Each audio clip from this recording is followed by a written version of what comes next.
अस्सलाम वालेकुम, good morning students. I am the teacher from the इल्म स्कूल सिस्टम। कैसे हो आप सब? उम्मीद करती हूँ कि आप सब खैरियत से होंगे। आज हम उर्दू का सबक पढ़ेंगे।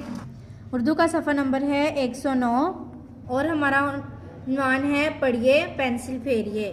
कल तक हमने यहाँ से यहाँ तक पढ़ लिया था। आज मैं आपको यहाँ से यहाँ तक पढ़ाऊँगी। घोड़ा बड़ा और बत्तख छोटी है।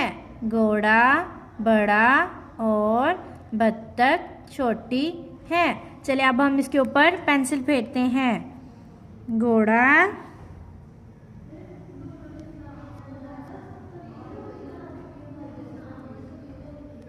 बड़ा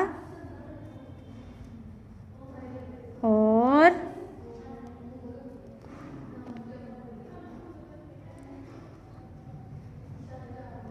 बत्तख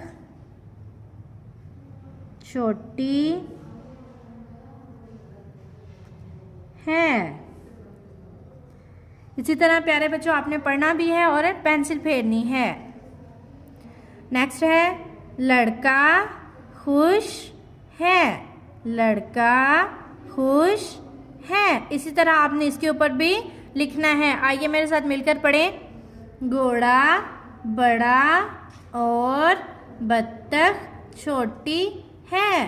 घोड़ा बड़ा और बत्तख छोटी है।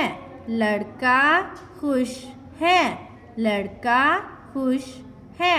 आपका यहाँ से लेके यहाँ तक आपका सबक है। आपने इसको अच्छे तरीके से याद करना है। मिलेंगे नेक्स्ट वीडियो में। तब तक अपना बहुत सा ख्याल रखिएगा। ओके स्टूडेंट, अल्लाह हाफिज़।